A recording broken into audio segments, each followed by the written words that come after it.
first 8 years of my YouTube channel, I used only iPhones. I was basically making random YouTube videos, vlogs. I like to call them dad cam, a bunch of random stuff. Throw in a car review every once in a while, a phone unboxing. Purchasing this camera was one of the best decisions I've made, not only for my YouTube channel, but for my smartphone as well. Let me explain why.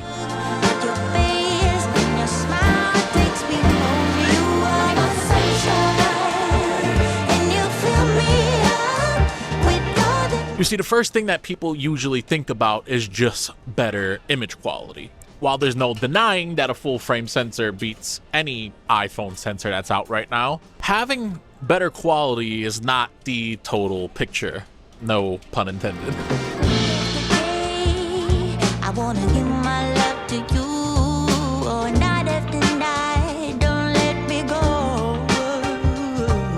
You spin me around, I could do this every day, 'cause I feel so high, so high in love.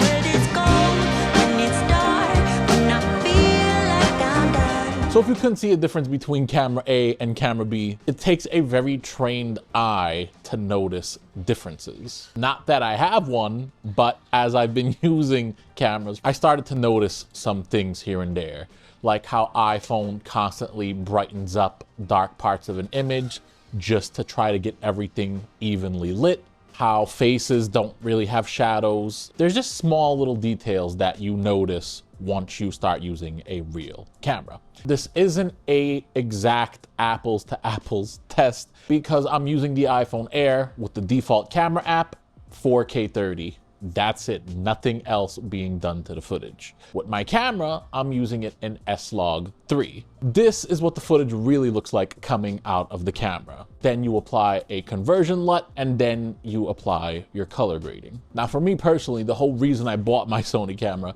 was to do S-Log 3. Wasn't always that way at the beginning. I had to learn, I had to use regular, then I switched to S-Cinetone, and then once I got the hang of it, I switched to S-Log 3, which is what you're seeing right now. When you're shooting iPhone and regular camera footage side by side and nothing's moving and you're at the same like focal length, right? So let's say like 26 millimeters. It could be really hard to tell which is which. A lot of times on my channel, I've added clips from an iPhone and nobody really ever pointed them out. Nobody really ever noticed. So if the shots are so similar when at similar focal lengths, why get a full frame camera to begin with?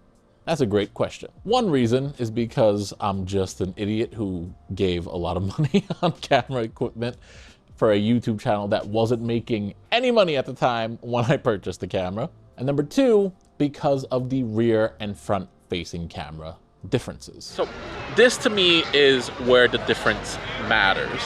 I'm filming with my camera and the iPhone, but now the iPhone Air is using the front-facing camera.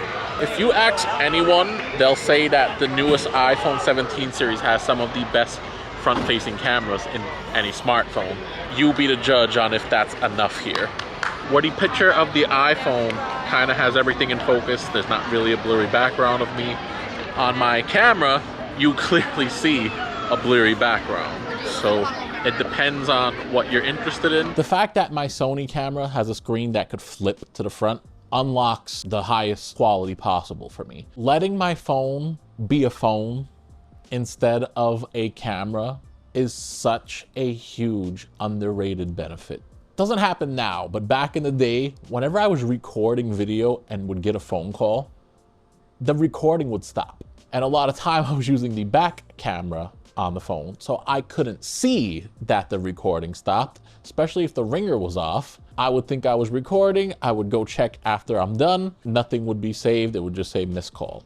I don't know if any phones have that problem these days, but that's one issue that I used to go through in the past. And then also having the ability to keep phone stuff like phone pictures, phone videos, and having my YouTube content creation be separate is one of the reasons why I think my channel has grown so much over the past 8 months, and why I've actually been able to not only make enough money to pay for my camera and lens, but now I am in Profitville. Constantly looking for clips that are meant for a vlog or meant for a YouTube video through my iPhone library wasn't always the funnest thing in the world. It was definitely better on Android devices because you could have like make a new folder in the gallery app and just put all your vlog clips in there and then just copy that whole folder to the computer when you were done. iPhone, I haven't really found a way to do that. Taking an SD card out of a camera, plugging it into my computer, and pushing one shortcut to bring all the files off of the SD card into correct folders on my Mac is really a huge difference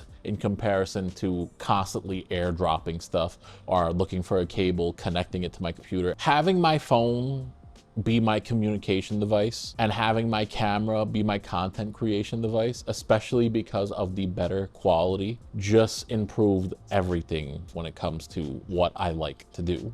I would totally recommend anybody who wants to make YouTube videos to start with their iPhone, because all you're doing at the beginning is learning, basically. You could say the first 8 years of my YouTube channel, which by the way, I made another video talking about this exact thing on my second channel called Nivik IRL. I'll leave a link to it in the description. This channel, the beginning, the first few years, long story short, was a journey and learning to get to what I'm able to do now. Be sure to check out that video if you're curious. The camera situation versus iPhone, there's a ton of other benefits as well, like not using up all your phone's battery because you was recording content and now you're looking for a charger. Of course, I mentioned earlier, having your camera roll filled with unnecessary YouTube content stuff. I remember one time I was on a trip to Disney World and I was trying to record using my iPhone. I ran out of storage. So I had to go and delete a game that I got really far in, lost all my progress. It was like a 7 or 8 gigabyte game. Had to delete it just to keep filming. Definitely don't have that problem anymore. I have my own SD cards for the camera and my iPhone storage just stays iPhone stuff. Last but not least, some additional stuff I should mention. I feel like my camera destroys my iPhone's camera when it comes to actually capturing the depth of what we're looking at, especially when zooming in, even versus my iPhone 16 Pro I had at the time that had a regular zoom lens on it, not the iPhone Air with its one lens, of course. The sharpness, the bokeh, everything about owning a camera has been a plus over my iPhone content creation habits. The only thing that I could say negatively about going from iPhone to full frame or whatever size camera you decide to check out for yourself is the bulk and weight. Your iPhone fits in your pocket, goes with you basically everywhere you go. It is so easy to pull your phone out of your pocket and start recording. The camera, you have to really think about bringing it. You really have to know what you're doing in your day. Of course, there's smaller cameras, there's smaller lenses. I'm using a really heavy lens that adds to the size of the camera. If you get a small camera body and you get a small lens, probably get away a lot easier with just throwing it in the bag or even fitting in the pocket if you have big enough pockets. But for the most part, my setup exactly, definitely is not pocketable.